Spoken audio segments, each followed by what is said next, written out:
नमस्कार दर्शकों, 90 के दशक में आतंकवाद जब पीक पर था, श्रीनगर में जितने भी सिनेमा घर थे वो बंद हो गए। लेकिन आज 2022 में मल्टीप्लेक्स वहाँ पे शुरू हुआ है। क्या ये संकेत माना जाए कि कश्मीर में आतंकवाद खत्म हो गया है या अमन ने वहाँ पर जगह हासिल कर ली है, यानी वहाँ पर अमन शुरू हो गया है? चर्चा करेंगे। जयदेव रजवाल जी भारतीय जनता पार्टी से ताल्लुक़ रखते हैं, सीनियर नेता है। रजवाल साहब आपका स्वागत है। राजीव सावकोल आपका भी स्वागत है। आप कांग्रेस के सीनियर नेता है, स्पोक्स पर्सन भी है।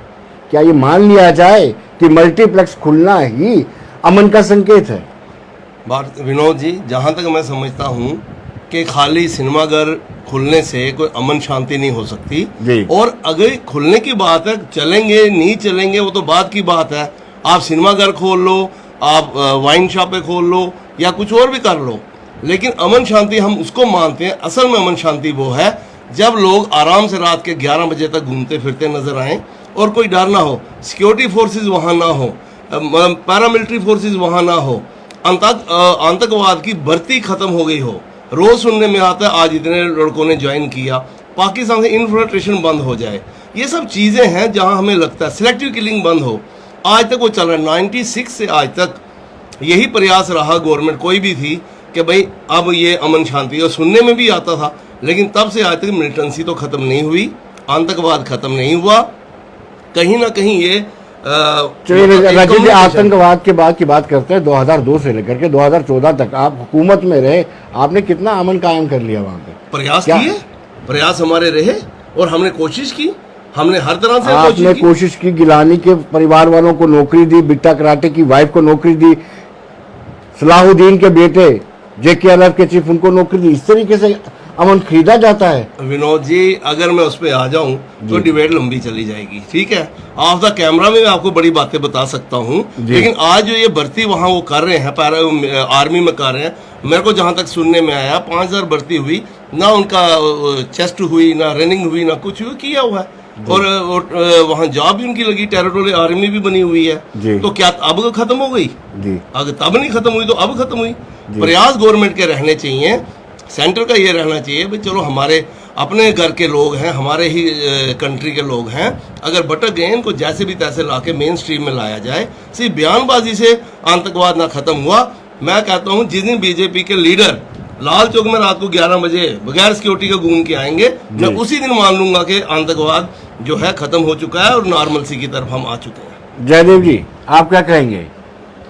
देखिए, आपने मल्टीप्लेक्स खोल दिया, इसका मतलब ये नहीं कि अमन हो गया। सेलेक्टिव किलिंग भी अभी जारी है और जितनी सुरक्षा में तिरंगे फहराए जाते हैं वहाँ पे, अगर सुरक्षा नहीं हो तो क्या वहाँ तिरंगे फहराए जा सकते हैं? क्या ऐसी स्थितियाँ बन चुकी हैं वहाँ पर? विनोद जी, बहुत अच्छा विषय आज आपने लिया है। ये मल्टीप्लेक्स की बात करें तो ये एक अच्छी बात है कि इतने सालों के बाद वहाँ पे लोगों को मल्टीप्लेक्स में बैठने का मौका मिलेगा। लेकिन मेरे भाई ये राजीव जी जो कांग्रेस से हैं, देखो इन लोगों का बात करने का लिहाजे से पता चलता है कि ये लोग नॉर्मलसी कभी ना चाहते थे, इनको पसंद भी नहीं है, बिकॉज इनका शायद राजनीति ऐसी चलती है। ये अभी अभी स्टेटमेंट दे रहे हैं कि मल्टीप्लेक्स चलेंगे या नहीं चलेंगे, मतलब इनको कितना विश्वास है, पूरे का पूरा विश्वास है कि ये नहीं चलेंगे, अमन शांति नहीं आएगी, ये हो ही नहीं सकता। 10-11 बजे रात को लोग चलते, अरे भाई साहब मल्टीप्लेक्स खुल रहे हैं और ज़्यादा चीज़ें चल रही, ये एक छोटा सा एक वो हिस्सा है, ऐसे बहुत सारी चीज़ें और आने वाले दिनों में हो रही हैं। रही बात रात को 10-11 बजे चलने की, आज भी कश्मीर में 10-11 क्या, बारात के 12-1 बजे तक लोग अच्छे तरीके से चलते हैं, घूमते हैं, लाल चौक में भी घूमते हैं। और यहाँ पे चैनल पे आके ये बोलना कि ऐसा होगा, शराब की दुकानें खुलेंगी, ये होगा, ये नेगेटिव एस्पेक्ट जो कांग्रेस पार्टी का रहा है उसी का नतीजा है कि आज की डेट में इन लोगों की कहीं पे कोई स्टैंडिंग नहीं है। आज कांग्रेस पार्टी की बात करते हैं, कभी कोई गुलाम हो गया, कोई आजाद हो गया, पता नहीं किधर किधर क्या क्या बन गया इनका। तो आने वाले दिनों में भी ऐसे ही सब कुछ होने जा रहा है। रही बात नॉर्मलसी की, ये मेरे को कहने की जरूरत नहीं है, पूरी दुनिया जानती है, पूरा जम्मू कश्मीर जानता है कि जिस तरह से जम्मू कश्मीर में, खासकर कश्मीर में मिलिटेंसी की अगर बात करें तो मिलिटेंसी के इंसिडेंट्स में हम ये नहीं कह रहे कि बिल्कुल खत्म हो चुकी है, लेकिन जिस स्पीड से, जितनी हाई स्पीड के साथ इसको नीचे लाया गया, मेरे को बताओ आज तक किस सरकार ने किया, किस सीएम ने किया, या किन लोगों ने किया। हम ये नहीं कह रहे कि टोटली खत्म होगी, लेकिन बहुत बड़े हद तक उसको कंट्रोल किया गया है। रही बात झंडे फहराने की बात, अगर हम लोग करें तो झंडे फहराने की सिंपल सी बात करें, कोई सिक्योरिटी में झंडे नहीं फहराए जा रहे। सिक्योरिटी की अगर बात करें कि सिक्योरिटी में, ये कौन सी बात करने लगे कि सिक्योरिटी में झंडे फहराए जा रहे हैं? कोई सिक्योरिटी में नहीं है। अगर आज ये वही कश्मीर था, यहां पे लोग झंडा का नाम लेना पसंद नहीं करते थे, और आज अगर लोगों ने अपने दिल से घर घर पे झंडा चढ़ाया है तो उसमें भी कांग्रेस और बाकी लोगों को प्रॉब्लम होने लगती है। अरे भाई साहब, अगर आपको प्रॉब्लम थी तो खुद कर लेना था, वहां पे खुद उसको चढ़वा लेने थे, खुद तो चढ़वा नहीं पाए कभी भी। यहां तक कि कश्मीर के लोग, मैं कह रहा हूं, देशभक्त लोग हैं, बढ़िया लोग हैं, उनको अगर खराब किया तो कांग्रेस पार्टी और बाकी जो एनसी और पीडीपी के लोग, जिन्होंने लोगों के बीच में ना जाने क्या क्या अपने वोट बैंक के लिए किया, और उसी का नतीजा निकला कि मैं फिर बोलूंगा कि ये फिर वापस अगर घुमा के लेकर आएंगे कि ये इन लोगों की ही पैदाइश है, और जिसको भारतीय जनता पार्टी, हमारी होम मिनिस्ट्री अमित शाह जी, नरेंद्र मोदी जी ने जड़ से खत्म करने का प्रयास कर रहे हैं, और उसको हम लोग एक दिन खत्म करके छोड़ेंगे। राजीव जी, सवाल ये उठता है कि कुछ रोज पहले उपराज्यपाल मनोज कुमार सिन्हा ने कहा था कि अब अमन स्थापित किया जाएगा, अमन खरीदा नहीं जाएगा। ये आरोप लगे थे पिछली सरकारों पर कि आप अपीज करते हैं, सेपरेटिस्ट को अपीज करते हैं, पत्थरबाजों को अपीज करते हैं, और अपीज करके अमन स्थापित करना चाहते हैं। विनोद जी, अब तो मैं पूरी डिटेल में आता हूँ, क्योंकि मेरे साथी ने बड़ी अच्छी बातें की अपने हिसाब से, मेरे हिसाब से नहीं की। मैं ये बता रहा हूँ, आप मुझे ये बताओ कि 10,000 पत्थरबाज इन्होंने अनकंडीशनल छोड़े, मसरत आलम को छोड़ा, इन्होंने छोड़ा ना जी। हमारा तो नहीं था। अपीजमेंट पॉलिसी किसकी है, इनकी है या हमारी है जी। दूसरी बात ये मुझे कह रहे हैं कि भाई कोई कांग्रेस से गया, हमारी पार्टी में डेमोक्रेसी है, इनकी पार्टी में भी कितने अग्निवीर हो गए, ये अपना तो बताएं। अडवाणी जी वो बेचारे हो गए, मार्गदर्शक हो गए, मुरली मनोहर जी चले गए, मुख्तार अब्बास नकवी बेचारा वेला हो गया, वो भी अग्निवीर हो गया। मेरा कहने का मतलब है, इनका कहना और करना बड़ा फर्क है। इन्होंने 2014 में जो वादे किए थे, मैं कह रहा हूँ जब से यूटी बनी, आप ये बताओ इन्होंने क्या स्टेट के लिए किया। स्मार्ट सिटी कहते हुए स्मार्ट मीटर ले आए, इससे बड़ा बेवकूफ मजाक क्या है जम्मू के लिए जी। मैं ये कह रहा हूँ, आप मुझे एक सिंपल बात बताओ, मैं ये कह रहा हूँ जो इन्होंने वादे किए थे जम्मू के साथ, आज 2 साल में इलेक्शन नहीं करा सकते, ये कह रहे हैं नॉर्मल सी जितनी पीक से गिरी, कराओ इलेक्शन, डेट अनाउंस करो। एक दफा एक प्रवक्ता आता है, दूसरी दफा दूसरा आता है, पहले वाली कमिटमेंट कुछ नहीं, अगली बारी दूसरा आ जाता है, तीसरी। मैं कहता हूँ यहाँ जवाबदेही होनी चाहिए, जो पहला स्पोक्समैन आए, जो यहाँ बात करे, अगली बारी जब अगला आए वो बताए भाई पिछली बारी आपका वाला ये कह के गया था जी। तो सो मेरा कहने का मतलब इनकी कथनी करनी में बड़ा फर्क है, लोग समझ चुके हैं। और पार्टी में ना डेमोक्रेसी कोई आना चाहे आए, जाना चाहे जाए, उसमें कोई बुराई की बात नहीं। मेरा जवाब नहीं मिला कि आप अपीज करते थे सेपरेटिस्ट को, सेपरेटिस्ट की सिक्योरिटी पर इतना ज़्यादा खर्च करते थे, और पत्थरबाजों के कैलेंडर को आप फॉलो करते थे। जब अलगाववादी कहते थे, अलीशा गिलानी कहते थे कि सोमवार से लेकर के वीरवार तक बंद रहेगा, तो आप फॉलो करते थे उसको भी। सर ऐसा नहीं, अभी भी कोई फर्क नहीं पड़ा, सिर्फ अब मीडिया जो है, मैं उस पर कह नहीं सकता, कमेंट नहीं कर सकता, अखबार छापता नहीं, टीवी दिखाता नहीं, और कोई सुनता नहीं। अब ये सोशल मीडिया वगैरह है जिससे हमें देखने सुनने में पता लगता है, तो असल में आप वहाँ जाओगे, जब रियलिटी देखो आपको लगेगा। बाकी अब एक चीज़ ज़रूर है कि लोगों ने अपना माइंडसेट किसी और हिसाब से कर लिया, भी अब इस तरह नहीं करेंगे, इस तरह करेंगे, हिसाब वही है। ये जब लाएंगे, अब इलेक्शन की डेट पहले अनाउंस करें, फिर हम आगे चलेंगे, उसके बाद बात करेंगे। हम मान लेंगे नॉर्मल सी हो चुकी है, स्टेट इलेक्शन के लिए तैयार है जी। बाकी कई लोग जो पीएसए में अंदर थे, उनकी नौकरियां भी बहाल हुई हैं जी। रजवाल जी, 10,000 पत्थरबाजों को रिहा किया, मसरत आलम को रिहा किया, ये भी तो एक अपीजमेंट थी। ये भी तो इनको राजीव जी को पता होगा ना कि 10,000 कौन कौन से पत्थरबाज हैं जिनको सरकार ने यहाँ पे रिलीज किया है। बेसिकली क्या है कि आप अभी इस डिबेट पे भी देखिए, हमारे भाई राजीव जी जो कांग्रेस के स्पोक्स पर्सन है, देखो बात किस ढंग से करने का प्रयास कर रहे हैं। हिंदुस्तान जम्मू कश्मीर में नॉर्मलसी की तरफ जा रहा है, और इनकी स्टेटमेंट्स मैं पहले भी यहाँ पे आपके चैनल से बोल चुका हूँ कि इन लोगों की ही स्टेटमेंट्स में जो इंस्टिगेशन होती है उनको बढ़ावा मिलता है और उसके बाद ही बहुत सारी चीजें होती हैं ओवर एंड अगेन। ये इन लोगों का स्टाइल है काम करने का, बिकॉज इनका जो वोट बैंक स्टार्टिंग से आज कांग्रेस खत्म क्यों हो रही है, क्योंकि इनका जो वोट बैंक है ना, उनको इन्होंने ये लॉलीपॉप्स देके इसी तरह से बच्चों को, जो बच्चे आज की डेट में अभी 40-50s में आ चुके हैं, उनको गुमराह किया, उनको हर चीज को गलत बताया। यहाँ पे बैठे जैसे मैंने कांग्रेस से छोड़ के जो लोग जा रहे हैं और मेरे भाई वहां पे एक्सप्लेनेशन दे रहे हैं, अडवाणी जी का नाम ले रहे हैं, अडवाणी जी ने क्या बीजेपी छोड़ दी? मुरली मनोहर जोशी जी का नाम ले रहे हैं, क्या उन्होंने बीजेपी छोड़ दी? अगर मुख्तार नकवी जी की बात कर रहे हैं, उन्होंने क्या बीजेपी छोड़ दी? आप देख सकते हैं कि इन लोगों का माइंडसेट क्या है। और ये पूरी दुनिया को आज भी दिखाना चाहते हैं कि कश्मीर में कुछ हालात नहीं बदले हैं। और दूसरा, कैलेंडर की बात कर रहे हैं। हुर्रियत और ये सब लोग जब कैलेंडर करते थे, कैलेंडर बंद हो चुका है। और मेरे भाई साहब, कांग्रेस पार्टी आज भी मानती है कि कैलेंडर तो आज भी चलता है, वो सोशल मीडिया में वहां पे दिखता है। This is what the mindset of Congress party. और हिंदुस्तान, माननीय प्रधानमंत्री जी हिंदुस्तान को कहां से कहां लेकर जा रहे हैं, कहां से कहां पहुंचा रहे हैं। और ये लोगों की स्टेटमेंट और इन लोगों का माइंडसेट ये क्लियरली दिखाता है कि ये लोग कभी भी नॉर्मलसी चाहते ही नहीं थे। शायद इनकी रोटियां इसी से चलती थी, सेकते थे यहाँ पे इनके इलेक्शंस और इनके लोगों को। लेकिन आज कश्मीर के लोग जान चुके हैं अच्छे तरीके से कि एक्चुअल रियलिटी और फैक्ट क्या है। और उस चीज को मद्देनजर रखते हुए ये कैलेंडर की बात करेंगे। पूरी दुनिया को पता है, विनोद जी आपको भी पता है, आप पत्रकार हैं, कि मिलिटेंसी सबसे बड़ा जो प्रॉब्लम था हमारे जम्मू कश्मीर में, वो मिलिटेंसी का ही है। और उसके ऊपर हमारी भारतीय जनता पार्टी, नरेंद्र मोदी जी की जो सरकार है, उसने स्टार्टिंग से उसके ऊपर थ्रस्ट रखा और आज हालात बहुत अच्छी तरीके से कंट्रोल किए।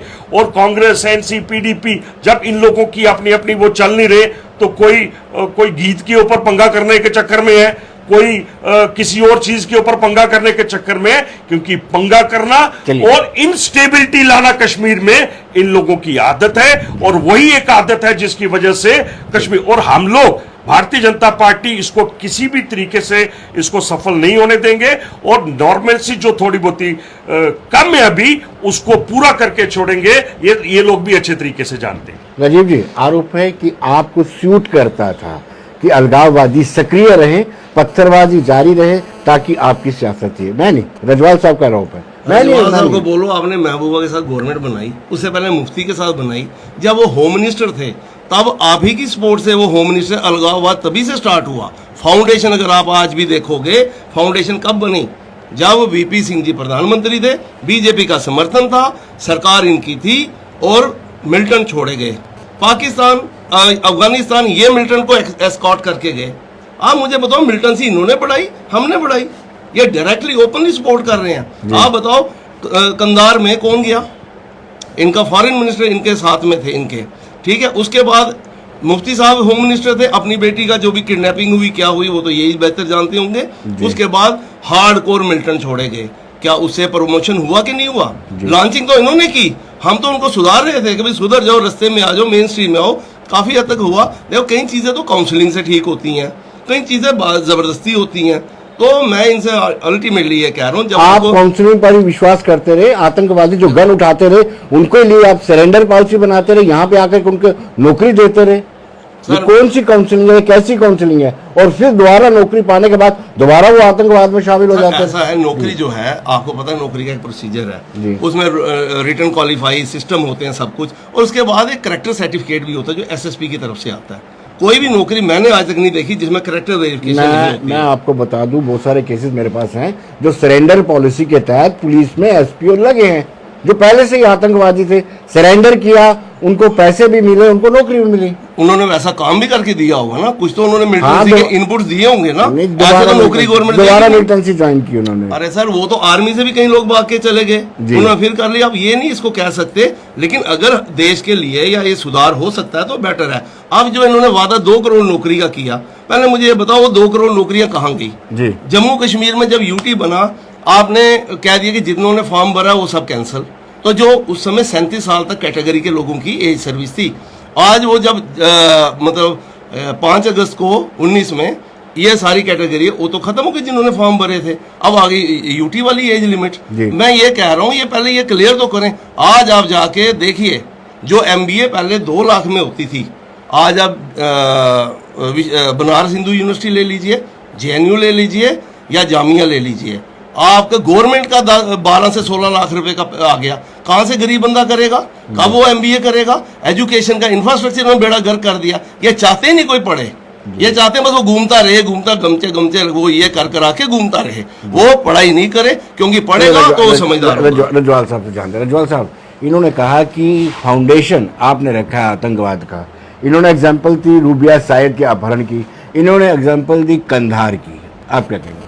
ये टॉपिक इतना पुराना हो चुका है कि पूरा हिंदुस्तान और पूरा इंडिया जानता है कि क्या हुआ, और उसके बाद हमारे प्राइम मिनिस्टर जो अटल बिहारी वाजपेयी जी ने क्या क्या स्टेप्स उठाए, हिंदुस्तान को कहां से कहां लेकर गए, और जो पीछे रहा हुआ काम था वो नरेंद्र भाई मोदी जी किस तरह से लेकर चल रहे हैं। जिस तरह से राजीव जी बात कर रहे हैं कि 370 के जाने के बाद और 5 अगस्त के बाद की बात करें, जो डिवेलपमेंट पूरे जम्मू कश्मीर में हुई, उस डिवेलपमेंट से पूरा जम्मू कश्मीर और जम्मू दोनों के खित्ते के लोग बहुत खुश हैं। हाँ, रही बात ये जो कानून की बात करते हैं कि यूटी बनने के बाद जो कानून और वो जिनकी एज की है, एज के लिए भी मैं इनको बता दूं, उनकी रिलैक्सेशन के ऊपर भी काम चल रहा है। उन किसी भी बच्चों को हम लोग ओवर एज हो गया उनको ले आएंगे हम लोग, और उसको अच्छे तरीके से वो करेंगे। और जम्मू कश्मीर के जो बच्चे हैं, जो हमारे यहाँ के यंग जनरेशन है, किसी को भी खराब नहीं होने देंगे, क्योंकि पहला मुद्दा था। देखिए, अगर ऐसा नहीं होता, मेरे को बताइए कि महाराजा हरि सिंह जी जो हमारे यहाँ के महाराजा थे, जिन्होंने विलय हिंदुस्तान के साथ किया, उनकी छुट्टी के लिए इन्होंने कभी कुछ नहीं किया। आज का दिन मुबारकबाद देता हूं पूरे जम्मू कश्मीर के लोगों को कि आज पहली छुट्टी जिस धूमधाम से पिछले 2 दिन से पूरा जम्मू कश्मीर मना रहा है, और महाराजा के जन्मदिन के ऊपर सबको बहुत बहुत बधाई हो। और मेरे को एक चीज बताइए कि कांग्रेस, NC, PDP, बाकी पॉलिटिकल, कांग्रेस का एक भी कार्यक्रम बताइए पिछले आज के दिन कहीं पे ये सेलिब्रेट कर रहे हो। ये मेरे राजीव जी बैठे यहाँ पे, क्या इनके ऑफिस में कुछ किया? चलिए भारतीय जनता पार्टी के ऑफिस में हम लोग आपको बताएंगे। क्या कांग्रेस पार्टी के लोग मार्केट में जिस तरह से आज पूरे जम्मू कश्मीर में जिस तरह से भारतीय जनता पार्टी के कार्यक्रम हो रहे हैं, बाकी धर्मों के लोगों के कार्यक्रम हो रहे हैं, क्या कांग्रेस पार्टी मार्केट में निकली? क्या कांग्रेस पार्टी ने इसको सेलिब्रेट किया? और कहीं पे कोई सेलिब्रेट नहीं करते, क्योंकि ये कभी देना ही नहीं चाहते थे। छुट्टी की बात करते वो नहीं, डेली वेजेस की बात करें तो वो इन्होंने पूरे का पूरा पटारा बना के रखा, और उसका भी कल हमारे अध्यक्ष जी ने बोला है अच्छे तरीके से कि उनको भी हम लोग आने वाले दिनों में परमानेंट करवाने का पूरा करेंगे। रही बात कि ये सारे के सारे इलेक्शंस की बात राजीव जी कर रहे हैं ना, इलेक्शन की बात कर रहे हैं, भारतीय जनता पार्टी मात्र एक ऐसी पार्टी है जो 24/7 इलेक्शन के लिए तैयार होती है। हम तो चाहते हैं कि सुबह इलेक्शन डिक्लेयर हो जाए, क्योंकि Bharatiya Janata party full election mode में है। ये इलेक्शन का कब अनाउंसमेंट होती है ये तो इलेक्शन कमिश्नर को पता होगा, और हम तो चाहते हैं कि इसकी अनाउंसमेंट आज ही हो। और जो तैयारी भारतीय जनता पार्टी कर रही है आने वाले दिनों में, पहले हम 50+ बोलते थे, मैं कह रहा हूं कि 60+ से ऊपर भारतीय जनता पार्टी जाएगी, और अच्छे तरीके से भारतीय जनता पार्टी का यहां पे CM भी बनेगा। और कांग्रेस और बाकी पार्टी, आप जिस तरह से DDC और बाकी क्षेत्रों में हम लोगों ने किया, जम्मू में तो हम लोग क्लीन स्वीप करेंगे।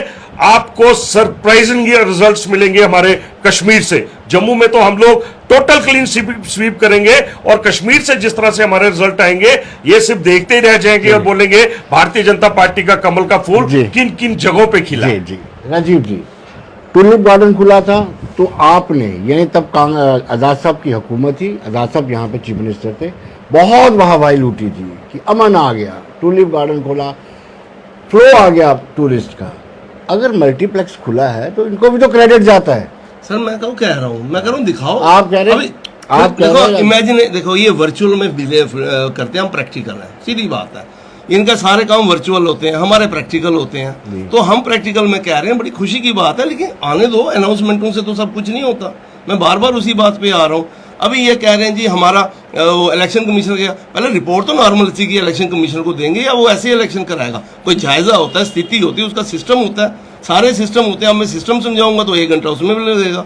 तो मैं इन शॉर्ट में ये कह रहा हूँ, बड़ी अच्छी बात है, इनको पता लग जाएगा जम्मू के लोग अब बेवकूफ़ नहीं है, उनको समझ आ गई भाजपा ने उनको मूर्ख बनाया है, हर मुद्दे पे उनको उनके जज्बातों के साथ खेला हुआ है। और मुझे बताएं जो इनके वादे थे वो कहाँ पूरे हुए? कौन सा वादा इन्होंने पूरा किया मुझे बताओ। मैनिफेस्टो में इनका निकाल के दिखाऊंगा, 8 साल हो गए अब तक कुछ भी उसमें काम नहीं हुआ।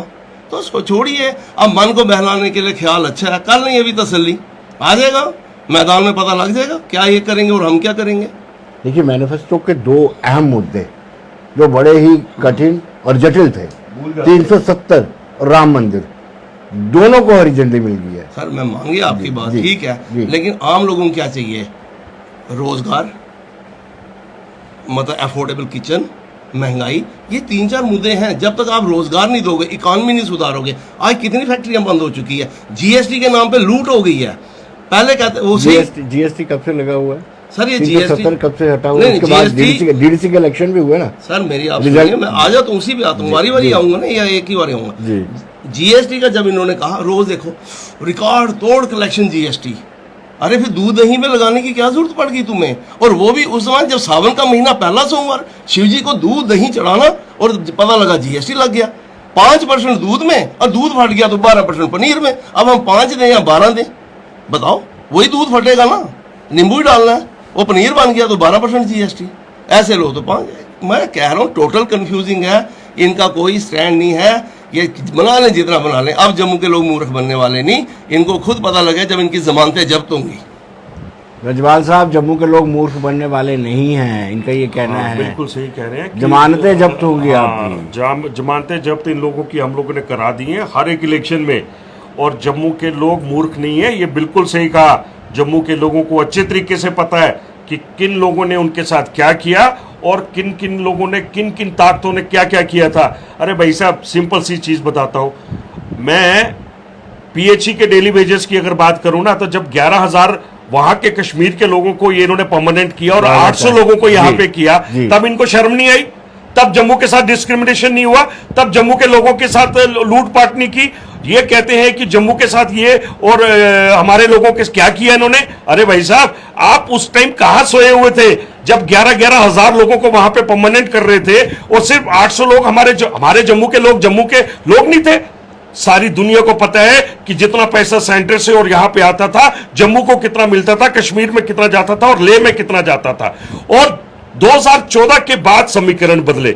जम्मू के लोगों को तो वैसे भी सेकंड क्लास सिटीजन आप लोगों ने बना के रखा हुआ था। सारा का सारा जो डाइवर्शन थी वो आप लोगों की कश्मीर की तरफ थी, और सारे का सारा इवन के कश्मीर के जो लोकल्स थे उनको भी कुछ नहीं मिला। और आज जब 2014 के बाद जम्मू के लोगों को सब कुछ मिलना स्टार्ट हो गया, तो आप लोगों को गुमराह करना चाह रहे हो कि दूध के ऊपर 5% और दूध में नींबू डाला और 12%। अरे भाई साहब, सारी दुनिया जानती है ना दूध के ऊपर ना दही के ऊपर कोई जीएसटी नहीं लगा। अगर लगा तो पैकेट वाले के लगा। क्या खुले के ऊपर रोज सुबह हम लोग दूध लेने जाता हूं, मैं खुद जाता हूं, कभी जीएसटी लगता है क्या वहां पे? लोगों को गुमराह करना कांग्रेस कर क्या रही है? कांग्रेस ने तो हर जगह पे ऐसे ही किया। ये वही कांग्रेस है जिनकी मीटिंग में पटेल साहब को फाइनल कर दिया गया और इन्होंने गेम घुमा के नेहरू जी को वहां पे उस टाइम प्राइम मिनिस्टर बनाया। ये जग जाहिर है, ये जग क्या बुजुर्ग हो गए? कहां हटाया उनको? कौन हटाया? ये आप लोग झूठ बोलते हैं, कोई हटाया नहीं है, वो मार्गदर्शन में है और बढ़िया तरीके। अभी क्या करेंगे बुजुर्ग? 90 की एज में जाके वो अभी इलेक्शन लड़ेंगे। और दूसरा जो मैंने आपको मैंने बताया, आप जो पब्लिक को गुमराह कर रहे हो कि दूध और दही के ऊपर जीएसटी लगाते हैं और नींबू फाड़ो तो 12% करते हैं। आपने कहां पे है मेरे को बताओ? पनीर के ऊपर आप अभी चलो मेरे साथ, अभी पहलवान की दुकान के ऊपर चलो, जो पनीर है वहां पे जीएसटी नहीं मिलेगा, दूध के ऊपर नहीं मिलेगा, जो पैकेट में है, जो पैकेज में है उसके ऊपर। ये तो पब्लिक को बताओ। एक्चुअली खाने है ना, तो वही है। तो आप लोगों का देखिए, आपको ना अखनूर में तो गाय भैंसे है ही नहीं, उधर तो मिलता ही नहीं है, तो ये जम्मू से उठा के लेकर जाएंगे।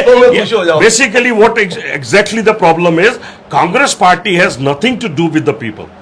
ये लोग वो हैं जिन्होंने स्टार्टिंग से ही लोगों की धज्जियां उड़ाई हैं, लोगों को गुमराह किया है, कुछ नहीं दिया। गरीबी हटाओ, गरीबी हटाओ, वो नेहरू से लेकर सब लोग यही बोलते गए, गरीबी तो हटी नहीं, बेचारे खुद ही हट गए। अब निकल रहे हैं मार्केट में और कुछ नहीं बनने वाला इन लोगों का। ये जिस तरह से डिबेट के ऊपर बोल रहे हैं ना, इसी तरह से ये लोगों में जाते हैं और गुशूबे फेंक फेंक के। अब बीजेपी ने इनके गुशूबे पकड़ लिए, इनकी अब चलती नहीं है, मोदी साहब चलने नहीं देते हैं और पब्लिक खुश है। मोदी जी जिस तरह से पूरे विश्व में भारत का नाम किया है, लोग खुश हैं। अगर लोगों को प्रॉब्लम होती भारतीय जनता पार्टी के साथ, जम्मू कश्मीर के लोगों को प्रॉब्लम होती, तो पूरे जम्मू कश्मीर में तिरंगा नहीं फैलता। अगर जम्मू के लोगों को प्रॉब्लम होती तो डीडीसी की इलेक्शन में Bharatiya Janata party clean sweep नहीं करती, बीडीसी की इलेक्शन में स्वीप नहीं करती, अर्बन लोकल बॉडीज में हम लोग स्वीप नहीं करते।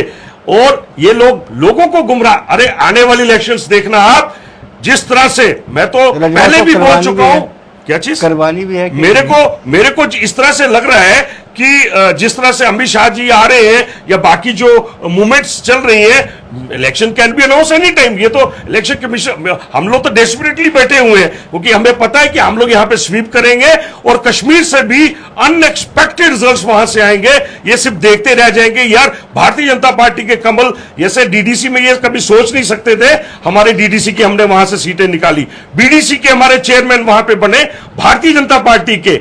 और इसी तरह से आने वाली असेंबली इलेक्शंस में भी अनएक्सपेक्टेड रिजल्ट्स आएंगे और भारतीय जनता पार्टी का टारगेट जो 50 था, मैं बोल चुका हूं, अब 60+ से भी ऊपर हम लोग लेकर जाएंगे। राजीव जी आप कंक्लूड कीजिए। बताइए सर। कंक्लूड कीजिए। मैं ये कह रहा हूं कि ये तो कुछ भी कहते रहेंगे, इनका काम है, लोटस ऑपरेशन का फेल हो चुका है। इन्होंने एमएलए खरीदो, सरकार बनाओ, हर जगह वो तोड़ो, ये तोड़ो, इधर से एमएलए लो, उसको बनाओ। इनका काम है हुकूमत बाय हुक और बाय क्रुक, जो हम पढ़ते थे। बाकी ये मुझे आपने अपने टाइम में कम किया हुआ सर क्या? देखिए, जो अब आप मेरी बात सुनिए, या तो आप कहते हो मैं सुधार करने आया हूं, तो फिर आपने वही चीजें करनी है, तो फिर सुधार नहीं हुआ ना, फिर तो आप हमसे भी गए गुजरे हो, खुद ही आप कंट्राडिक्ट कर रहे हो। मैं ये कह रहा हूं, अगर एक बच्चे ने गलती की, पहले मान लो कि प्रोसीजर नकल का चल रहा था या कोई बंदा गलतियां कर रहा था, दूसरा उससे बड़ी गलतियां करे, तो क्या वो सुधार हुआ या वो भी उससे वैसा ही हुआ? तो मेरा कहने का मतलब है, ये जो कह रहे हैं, बाकी मोदी जी कुछ भी कहें, विश्व गुरु है, वो यूक्रेन को रोक दिया, युद्ध रोक दिया, 4 घंटे रोक दिया, भारतीय आएंगे, ये कुछ भी कह सकते हैं, लेकिन हम तो वो नहीं कहेंगे। हम प्रैक्टिकल बात करें, ग्राउंड रियलिटी की करेंगे। हम जनता से जुड़े थे। जब मोदी जी की लहर थी पीक पे, तब भी 12.5 करोड़ वोट कांग्रेस को पड़ा। उससे बड़ी लहर ना आई तो ना आएगी। उसके बावजूद हमारा वोट बैंक इंटैक्ट है। हाँ, जो फ्लक्चुएशन हुई, प्लस माइनस हुआ, हम देखें कहाँ कमी पेशी और उसको इम्प्रूव करेंगे। बाकी झूठे वादे नहीं करेंगे। आप कुछ करें। देखिए, अब कांग्रेस के वक्ता हमारे राजीव जी बोल रहे हैं हमसे भी गे गुजरी, मतलब they are considering themselves as gay गुजरे। ये तो है ही गे गुजरे, ये हिमसेल्फ इज अभी आपके सामने बोल रहे हैं कि हमसे गे गुजरे, हम लोग तो हैं ही गे गुजरे। तो दिस क्लियरली इंडिकेट्स कि ये क्या है। और रही बात मोदी जी की लहर की, मोदी जी की लहर दिन ब दिन बढ़ती जा रही है। हिंदुस्तान में तो बढ़ ही रही है, बाहर भी जो लहर है लोग उनको पसंद करते हैं। और जिस ताकत के साथ नरेंद्र मोदी जी आगे बढ़ रहे हैं, और इलेक्शंस को बार बार इन्होंने कहा ना कि इलेक्शंस और उन सब चीज़ों को, इनके पास बेसिकली रहा ही कुछ नहीं है, ना कोई मुद्दा है ना कुछ है, सब चीज़ें बढ़िया तरीके से चल रही हैं, लोग खुश हैं। और ये खुशी आने वाली इलेक्शंस में भारतीय जनता पार्टी यहाँ पे दिखाएगी, अपनी सरकार बना के और भारतीय जनता पार्टी का सीएम यहाँ पे बना के। जयदेव जी आपका बहुत बहुत शुक्रिया, राजीव जी आपका बहुत बहुत शुक्रिया। जो दर्शक हमारे साथ अब जुड़े रहे हैं या बाद में जुड़ रहे हैं, कमेंट बॉक्स में अपनी प्रतिक्रिया जरूर लिखें, बताएं कि जो मल्टीप्लेक्स बना है ये अमन की संकेत है या नहीं, वो लिख सकते हैं हाँ या ना में। धन्यवाद।